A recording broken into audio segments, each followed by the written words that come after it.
Many thanks everyone for tuning in and stay with us on Big Talk on Global Televisions, where we look at issues in the country. It looks a whole lot that even when the president is aware of the country, earlier today he met, he was in the United Kingdom to meet with King Charles, and also in a way about having to have a negotiation to see where they can be able to position the country in terms of economy and also seeking some support from the international community. The president is still aware of the country, and we're also keeping our eyes to look at what the economy really looks like. There have been several criticism on some of the policies he's making, but just as he has been reiterating over and over again that some of these are tough decisions that he understands is biting so hard on Nigerians, but he would the economy policies on ground will definitely take things better and makes the shapes of the economy to really get better. And on that heels, there's been a controversy and reactions over the letter written by a popular Nigerian activist, a politician, and a traditional aristocrat, and the 15th area on our Kakofo of the Yoruba land. He is saying to President Tinubu, you have disappointed those who saw you as a messiah. That is coming from Gani Adams, who wrote to Tinubu earlier yesterday by voicing his frustration with President Bola Tinubu, saying that the president has disappointed many Nigerians who brought him to power. He criticized the president's handling of the petroleum sector, especially the recent hike in the price of premium motor spirit, otherwise known as petrol, saying that the situation is worsening the hardship in the land. He asked the president to revise and what he called the urgently trend, saying the time is going. He wrote this, that when you came with the Emilio Khan carnage in the build-up to 2023 election, many Nigerians were persuaded that as a Democrat exposed to modern way of governance, you'll perform better than Muhammadu Buhari, a soldier who deepened the poverty levels of Nigeria and increased the insecurity from 2015 to 2023. Today, events have proved that they were wrong. That Mr. President, to tell the truth without minding whose ox is geared, you have really disappointed many Nigerians who thought you were the messiah that we were waiting for. He wrote several other instances from that letter reacting to the situations on the state of the nation, most especially in a bid of the president to tackle some of these economic reforms. It looks that he's saying that the increase in the price of fuel, which was less than 200 naira last year, just when the president came on board, has really drawn Nigerians backward. But we're trying to see how to track some of the policies that Mr. President is doing and what the ministers and everyone are really bringing to the table so as to get these reforms working.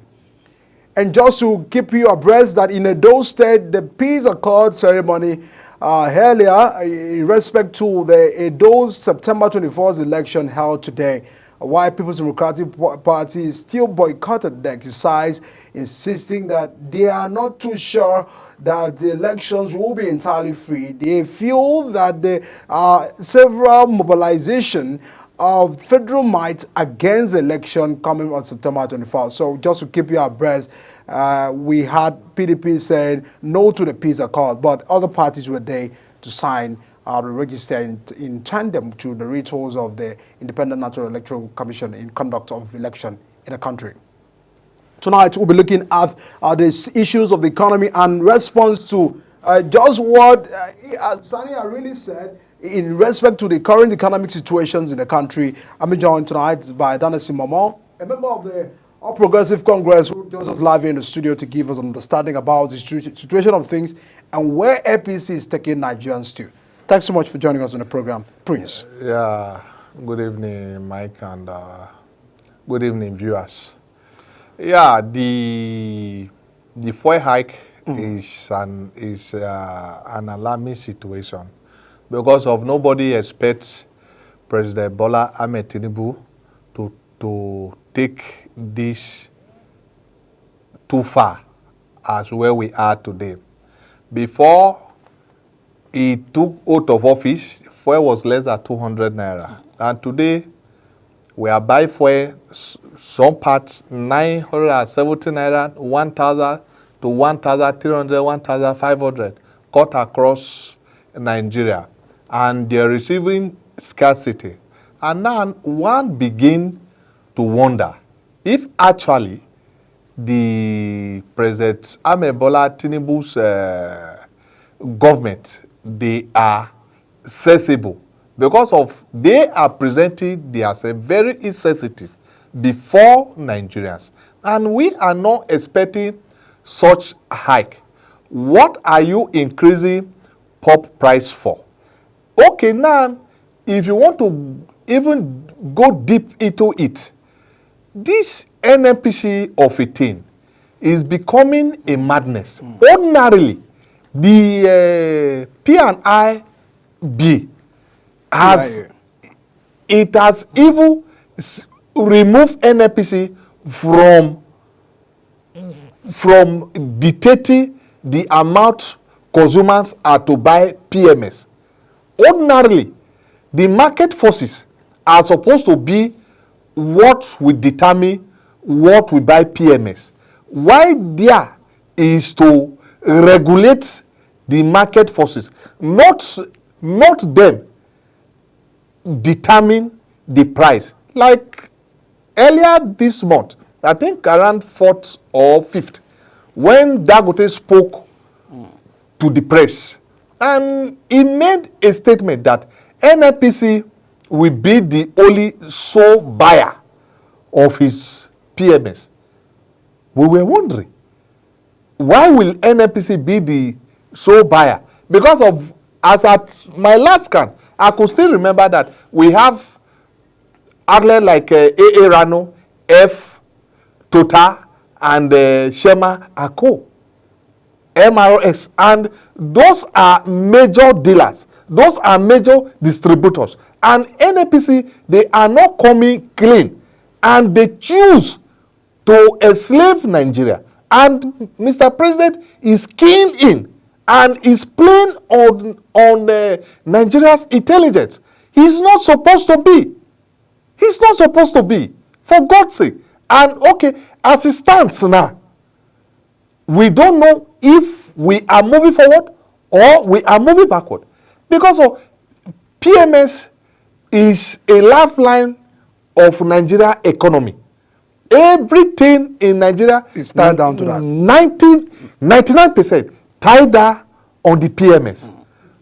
Okay, Mr. President just increased wages for workers, 70,000 naira. It has not even commenced. You are now increasing PMS. You not allowed the system to operate you, for them to upgrade from the 600 that we have been agitating, that we need to go back, that the 600 is on the high side.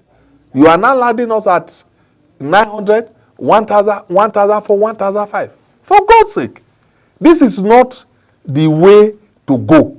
Mr. President spoke outside the shores of Nigeria to Nigerians that, okay, this is the situation we find ourselves. I think it's our time, Mr. President, we have to go beyond the Queen's English. Queen's English is not solving the economic situation of Nigeria. We are in a deep mess. What Mr. President needs to do now is for him to be upright and call those in charge of the oil sector. Let them be sincere and genuine. Let them sit in a round table. The solution to our crisis, to the hardship, is not in outside Nigeria. You cannot go out to go and bring investors to Nigeria while the investment in Nigeria are not being taken care of. Sometimes ago, Dangote, who invested above $20 billion, was being frustrated by the cabal of NNPC.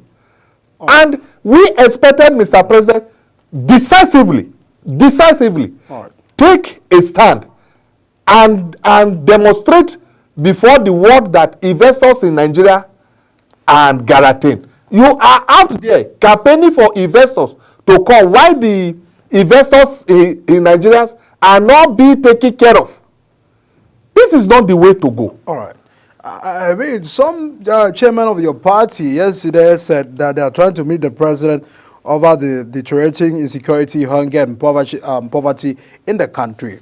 So we're trying to see that, just as we've read the letter sent to the president in terms of the grounds that is meeting a lot of pressure from the people. And of course, the concern of the fact that we're trying to know if these plans that the president is having, the intentions of the president, because it looks that many Nigerians are saying, it look, the intentions you have are long term. We just want things for us to survive.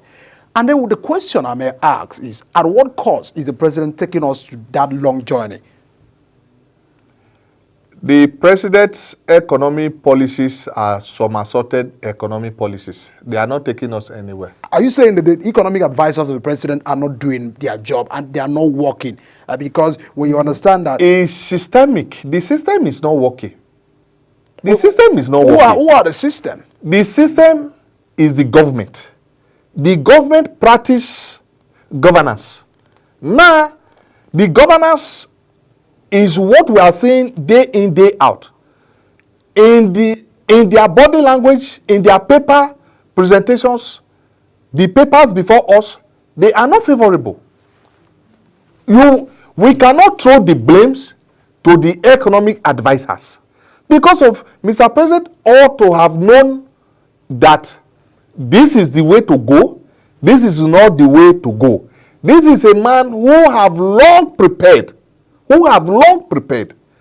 to salvage the situation. Before he aspired to be a president of Nigeria, he already knew that we had these challenges as a nation. There is nothing new in Nigeria. The only challenges we are having is the way and manner they are managing the challenges. Those challenges are out there. The previous administrations have been managing them. There is nothing new. We are not having any new challenge. All those challenges has been there. Mr. President took a tough decision on assuming office. First, removing subsidy, floating the naira. Many persons are saying, some experts we've spoken with are saying, you can't do these two things at the same time. And the president has said, we have means that will cushion the effect of this hardship. He brought out palliatives to state, increase some state incomes and all of that. But in a way, it is increasing day by day. Just after end bad governance protests, the NNPC thought it wise on their wisdom or by the market forces to increase the price of petrol. So Nigerians are saying that the issues are too much, that there are corrupt and wicked people that are handling the petroleum sector. Can the president allow the poor to breathe? That is what the common questions every Nigerians out there will speak. So would you say that the president understands this and there's a need for him to probably reduce some of these policies? Taxation is on the high side, VAT increases on the high side. It looks that the president is taxing a lot of people. Is that the situation? And would you say that probably is for good? It's not for good. It's not for good because all what Mr. President needs is for Mr. President to revise some of these so-called decisions, quote and unquote, tough decisions. There is nothing tough there.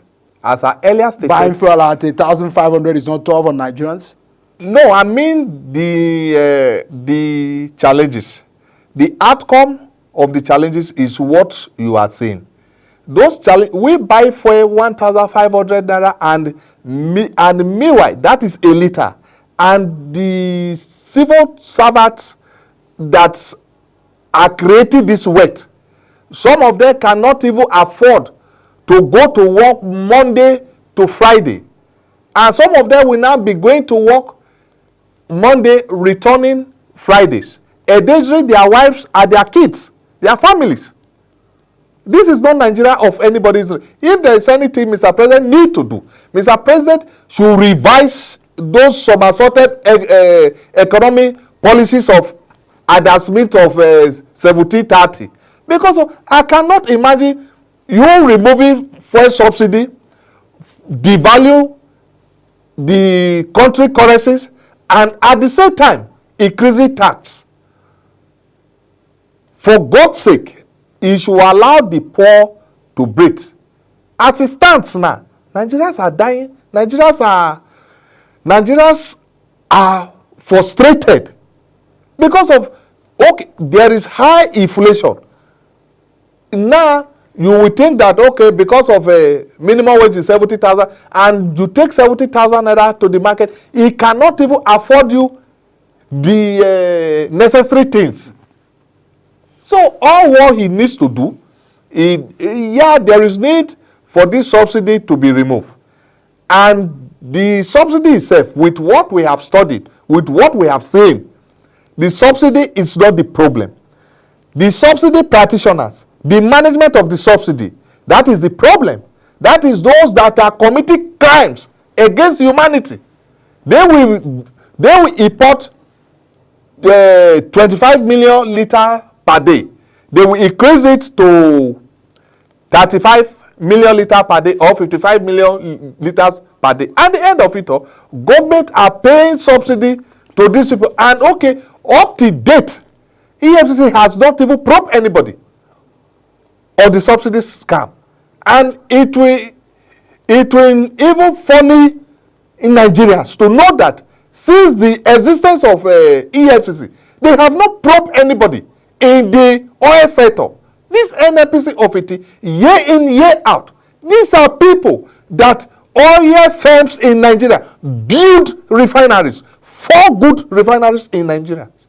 There is none that is functioning today. We have spent trillions of nairas. Even there are workers there. For the past 20 years, someone has been employed in these refineries, and they have never done anything. And January to December, we are paying them salaries and even saving pensions for them. What kind of a nation are we running? We expect, Mr. President, to unbundle the NNPC, unbundle the oil sector, and put smile on the faces of Nigerians.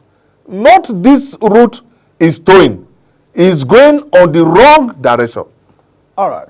There are those who probably may be having it very difficult to understand where the president is taking us to. And probably just as this Adesani rightly said, that many people felt he's a messiah who came on board, who probably would turn things around other than what former President Muhammadu Buhari did. How would you explain to that common Nigerian today that President Tinubu has good intention, there are things that he's working on, and that probably will get us out of the situation we are today? Do you feel that it's becoming difficult for the government day by day? President Tinubu possesses a lot of messiah's qualities. You look at where he's coming from. He's among those that are agitated for the democracy we are enjoying today. He's among those that fought for the democracy of Nigeria today. And now, he aspired in 2023, and every other candidate, there was none of them who was part of the struggle. And he was part and parcel of the struggle. That endangered a lot of Nigerians had to say, oh, this man fought for this. At least let us give him a chance, an opportunity to make the right.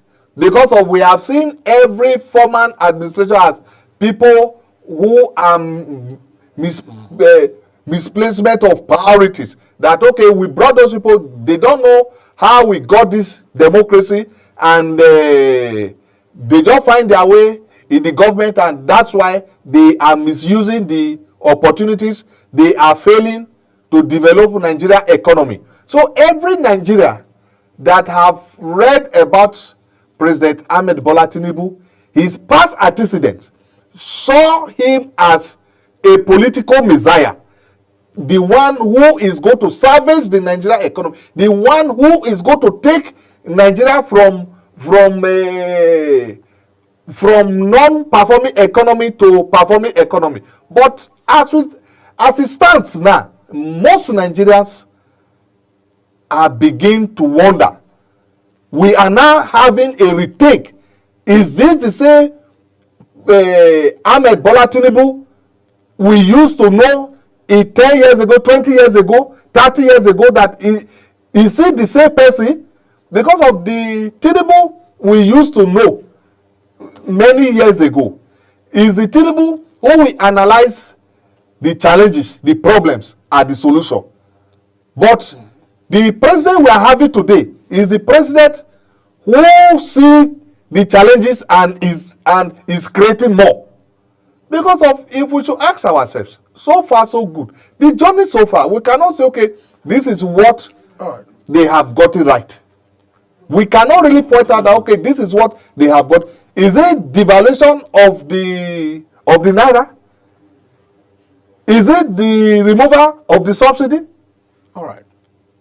Now, in all of these, a whole lot of pressure on your party. I'm talking of All Progressive Congress. People's Democratic Party will tell you 16 years of PDP is better than what APC gave to Nigerians. The 8 years of Muhammadu Buhari, some Nigerians are saying things were not better. It looks that even the change that they promised us, they didn't give it to us. Now that we're having another 4 years to count for President Bola Tinubu, some People's Democratic Party, not just People's Democratic Party, other Nigerians are saying, it looks that, come on, APC are bringing hardship to Nigerians. Is that the intentions of your party? That is not the intention of APC. APC is a political party. It is like a vehicle that can take one to his destination. Or like PDP, if anybody is comparing PDP to APC, the person is not being fair. PDP got this leadership at the platter of good. They misuse it. PDP created all these economic challenges we are having in Nigeria today. And things were better. Dollar was not high. No, things were not better. Things were not better. Where the challenges could buy a bag of rice as at that time. That's from all indices. I know we are now saying, can the minimum wage of today buy a bag of rice? That is the latest and very simple comparison that you can probably put on the table. A liter of fuel was at over 16 97 naira on the PDP. We are saying we cannot do that now. You know, as the year goes by, these payments of 18 will keep increasing. But at the rate President Bola Ahmed Tinubu's administration catapulted it to where it is today, that is what we are not comfortable with. We cannot be comparing APC or the part of PDP policies and APC policies. PDP is a political party that failed Nigerians. Nigeria was no longer saying anything good in PDP. For them to have searched for an alternative, APC, to replace PDP. And if we must discuss, we should discuss a way forward. How can APC take us out of this quagmire? This is a deep mess. And we must come out of this clean. And we must get out of where we are now. This is not where Nigeria is supposed to be. As it stands today, PDP messed up Nigeria's economy. And now, the coming of President Muhammadu Buhari, and Muhammadu Buhari was supposed to right the wrongs of PDP. Did he do that? He didn't do that. He saw the books. And now, President Ahmed Bola Tinubu is there. A year plus now. We expected him to check at the book, look at the books, see where PDP mismanaged Nigeria's economy, where PDP go wrong, so that he can stand fit and direct this Nigerian economy to the right path. But what we are seeing today is creating more challenges for the economy by removing subsidy and devalue the Nigerian naira at the same time. Definitely, he must give the economy a setback. All of these probably may be pointing towards one direction, that it looks that the president or his team were not properly, first, well selected.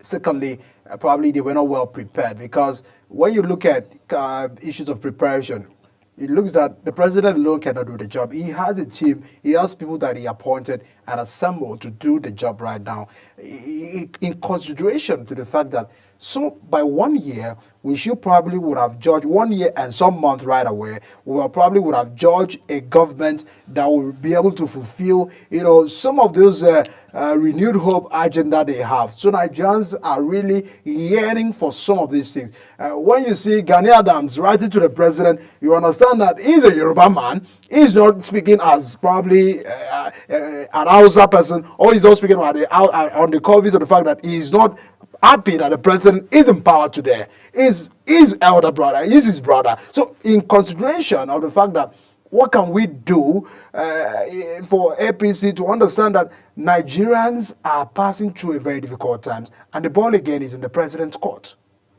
One, what the president need to do, he need to unbundle the petroleum sector. The energy sector need to unbundle. Are you supporting the calling of the sack of Maila Carey, the NNPC chairman? Everybody in NNPC in the petroleum sector, including the minister, they need to go. Would that change the situation? Because there's some that will say it might not change the situation, changing the bill might not change the situation. Bring competent hands. Bring competent hands to NNPC tours. You will see, give them a guideline. You will see wonders in the petroleum sector. Look at NNPCL announced a hike in pulp price. The minister is there, said there was nothing like a hike and there is nothing like that. That is to tell you that they are not working in synergy. The minister is saying A and the NNPCL are saying B. And the minister, he is the coordinating officer of the petroleum sector. He is the highest ranking officer in that petroleum sector. And now I think the most important thing whatsoever that will come, they should make that person a substantive or a federal minister. Because of this minister of state, he is the one running the affairs of NNPC, and I don't even see any reason. I don't know why he's named Minister of State. Why there is no federal minister of the petroleum? People are saying the president is the minister of petroleum. How? How can the president be the minister of petroleum? How? Former President Muhammadu Buhari was the minister of petroleum. That was an error. That was an error. Because of the constitution of appointment of minister is very clear. Muhammadu Buhari was never a minister. It was just a mere beer parlor discussion. For example, if anybody want to refer to President Ahmed Bola Tinubu as the minister of petroleum, is the person Is the person okay? No, it might not be a public assumption of the office. Probably is supervising that ministry. He has an eye on that. No, the constitution is clear. For example, some times ago, President Ahmed Bola Tinubu nominated El-Rufai to be a minister. The Senate of the Federal Republic of Nigeria rejected him. Now, who nominated Ahmed Bola Tinubu to be a minister? Who screened him? He's not a minister. So would you now confirm or rather support that as we speak now, Nigeria do not have a minister of petroleum? With what you are saying now, we have a minister. No, we have a minister of petroleum. Heneke Lokpobri. He's state. He's title state. Everybody, I mean, there is no federal minister there. There is no federal minister. But in provision, there is an office of the federal minister of petroleum. In provision, there is office of the honorable minister of petroleum. Agreed. So do you feel that the office is empty under President Tinubu? There is Heneke Lokpobri managing the office of the Minister of Petroleum. Tinubu cannot tell. He's a junior minister. We cannot really say that he's actually the president capacity.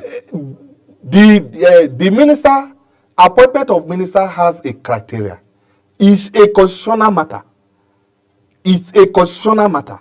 The Senate did not screen President Ahmed Bola Tinubu to be the minister. For you to be a minister, you must be screened by the Nigerian Senate. For the Senate not to screen Mr. President, then how did they become a minister? How?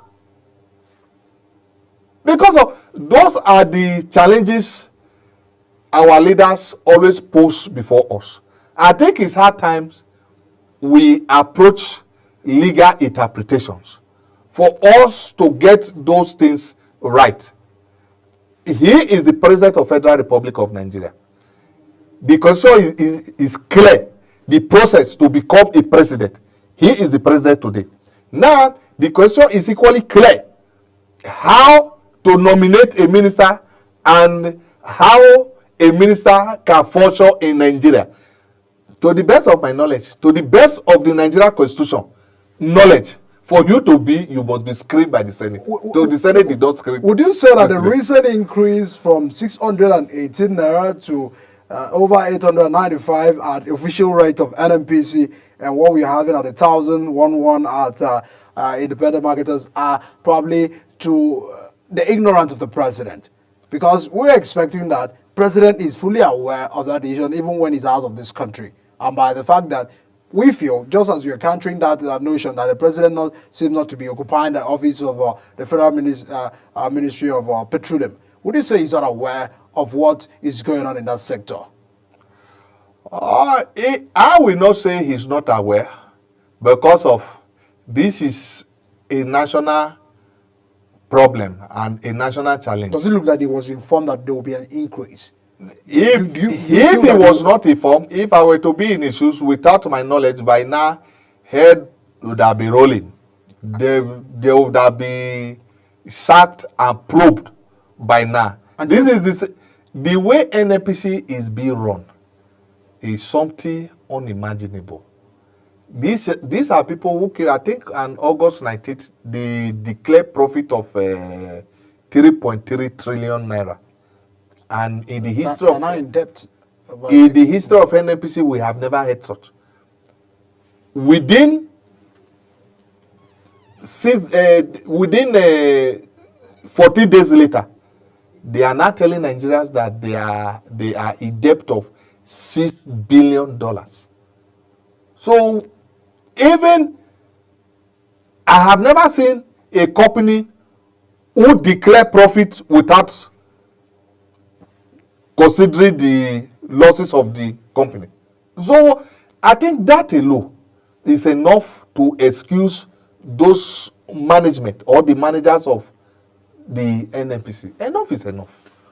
All right, everyone. We'll just have to catch on a bit of break, and once we return from the break, we'll be looking at other sectors. It looks that they were not paying attention to agricultural sector as much because the food inflation the market is so real that we are trying to know what may be the lasting solution to getting food to the market and getting food to Nigerians. We are, of course, so much concerned that we are now having an increase in the petroleum product. Should that also affect the prices of goods in the market? And how can we be able to position the market of Nigeria that these situations cannot always be like that? After this break, we'll be looking at other issues. Please stay with us in the program.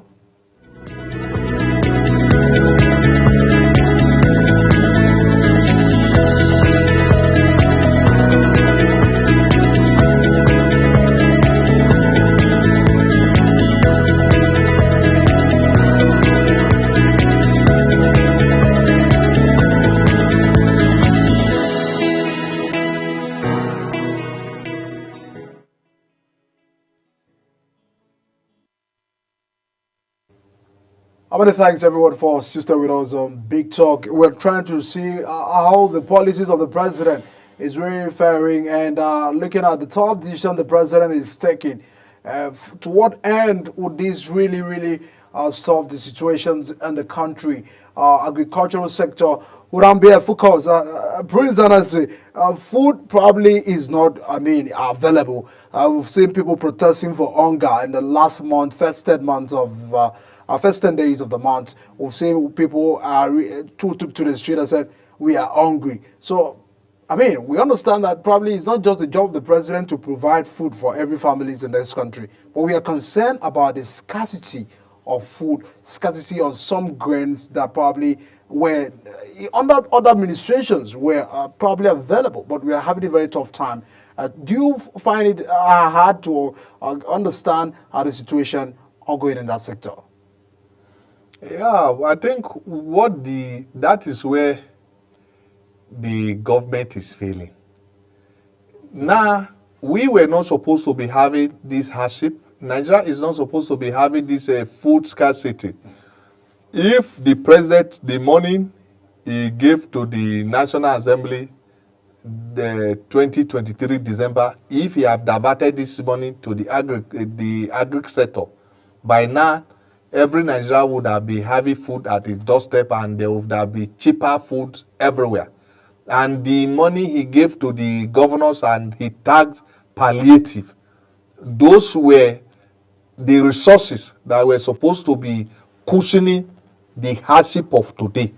The state government had foreseen that in this time of the day, in this time of the timing, that there will be hardship, there will be food scarcity. That was the reason the President Ahmed Bola Tinubu's administration give those palliative, and those palliative was given wrongly, and it was received wrongly without any meaningful impact. The mismanagement of the palliative is the hardship we are facing today. If you ask me, I will not blame the president. I will blame the people surrounding the president. You don't give what you don't have. Because of the presidency cannot continue giving state palliative January to December. All what the presidency need to do is to come up with a program, a reasonable policy that, okay, this is the fund.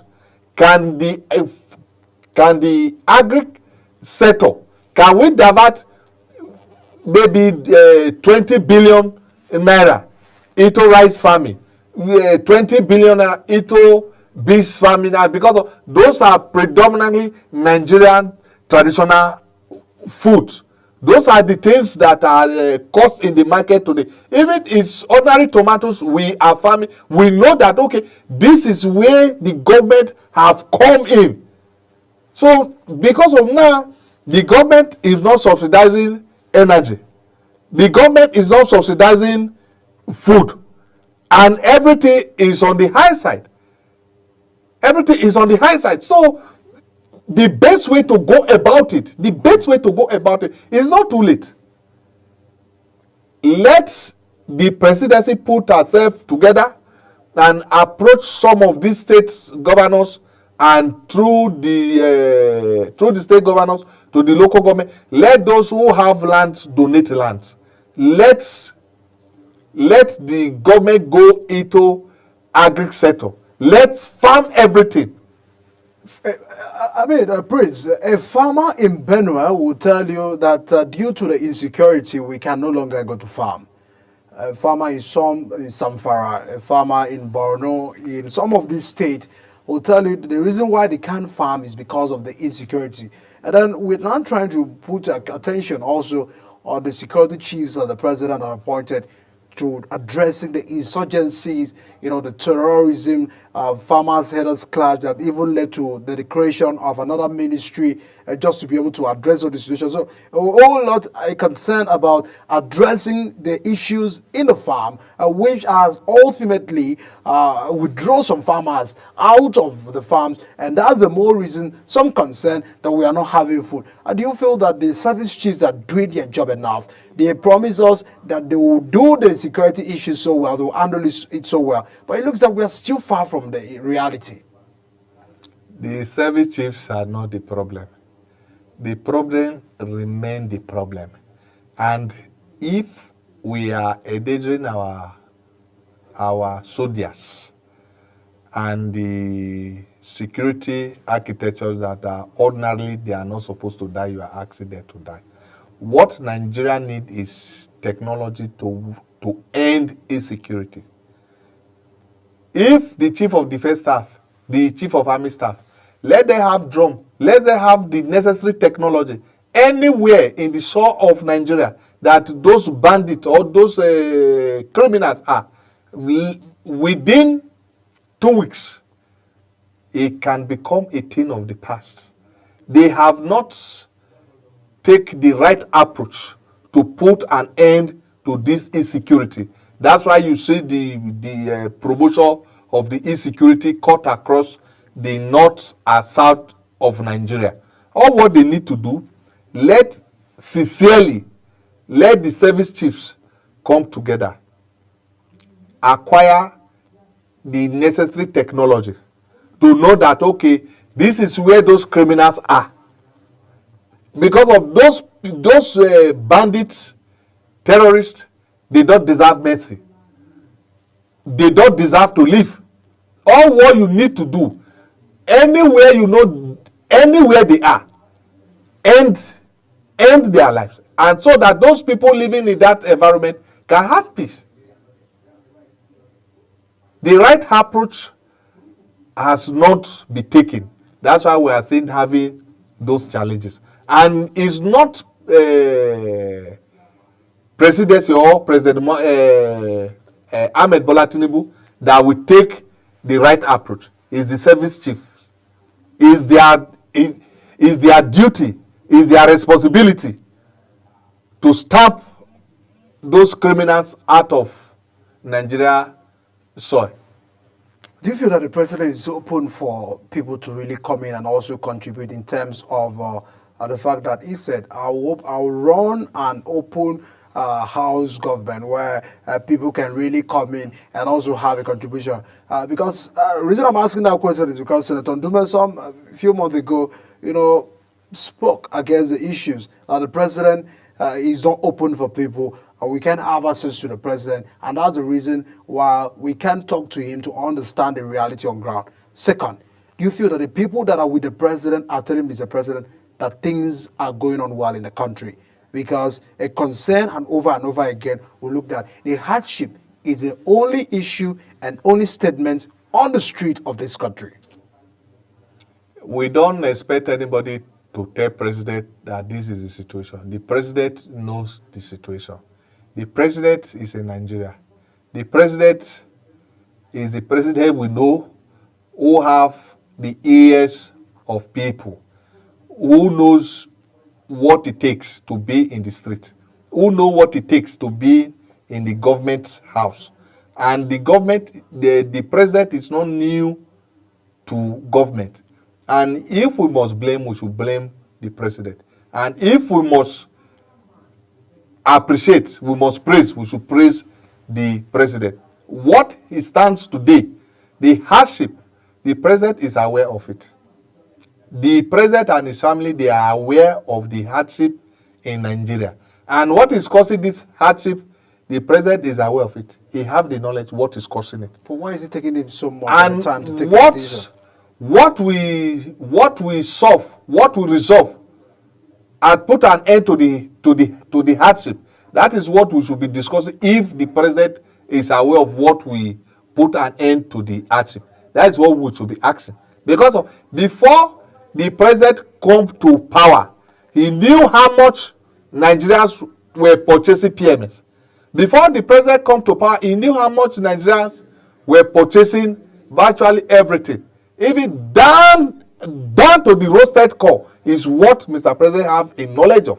And today, if we say, Mr. President, we want to blame people he appoint, I think we are not being fair. What the president need to do to take us out of where we are is for him to invest in the agri sector. Let us produce everything producible. Let us have food first. Then call the service chiefs. They must tap out those people perpetrating threat to the nation. They are not bigger than the state. They are not bigger than the state. The state can stab them out in less than 40 days. All what the state needs is the right equipment, modern technology. The chief of army staff does not need to be in the field. He can sit here in Abuja in his office, say what is going on in Zamfara, see what is going on in Borno, see what is going on in Niger, see what is going on in Osun, Lagos, and be able to combat them. And so, I think it's our time we should even appeal to the service chiefs. They should stop endangering the soldiers. All right. All right. Very lastly, before we wrap up, a concern that some persons were arrested after the end bad governance protest. Government, on the other hand, are saying it looks like they were sponsored for people to probably distract the government of the president, or probably coming through the back door to the Asura. On the other hand, the protesters will tell you it was due to the hunger that led us to protest. And the accusation on the government of the day, that it looks like government are not ready for people to criticize them. And you just mentioned, of course, which I know, the president is the Democrat. Do you feel that the president, probably with what their intimidation on the part of some protesters, are those that they said have committed treason against the country? And also the fact that there's an intimidation of the NLC president on the grounds of some of these terrorism financing allegations and all of that. So in a way, people are saying that the president and this federal government or the government of your party are trying to silence the voice of Nigerians. They do not want Nigerians to voice that. But the issues are, the Nigerians are concerned about the hunger and the hardship. Do you feel that there are two different issues behind and two different motives behind these actions? Yeah, there are two different motives. What do I mean by two different motives? I, as an activist, I was against that protest and bad governance. Because for you to do a national protest, to succeed with lesser casualties, there are few bodies who can coordinate that. The National Association of Nigerian Students, NANS, you can give them that's a contract to hold the government responsible that, okay, bad governance, this is what we want. They know where to mobilize. They know what to do.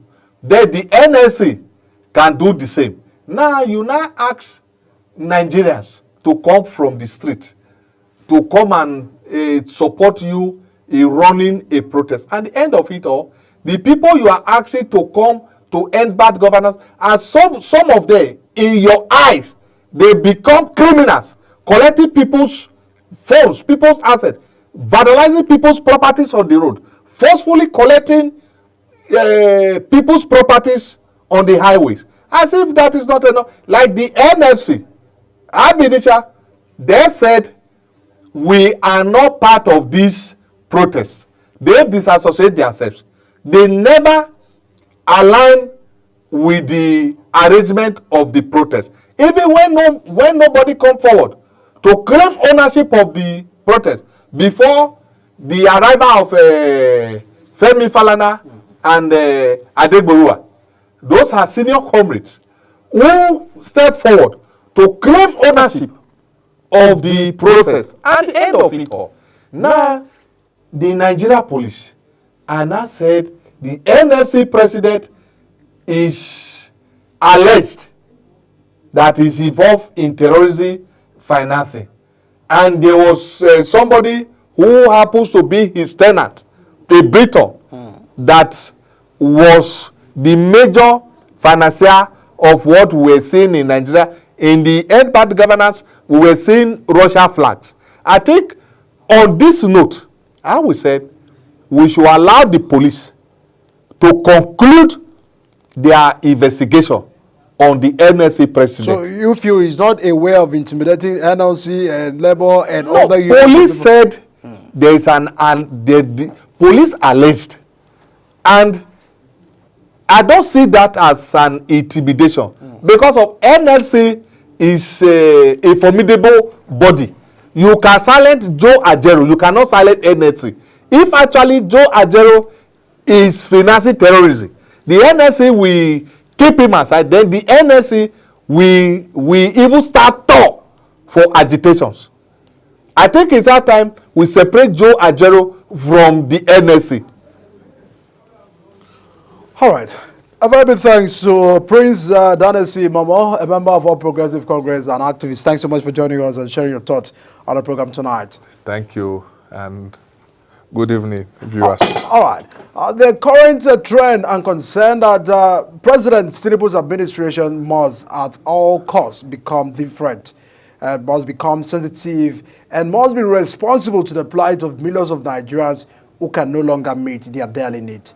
There is an urgent need, there is an urgent call, there is an urgent beg on the president and even members of his cabinet to become more proactive in terms of their policies, in terms of their decision making, so as to address all of these concerns.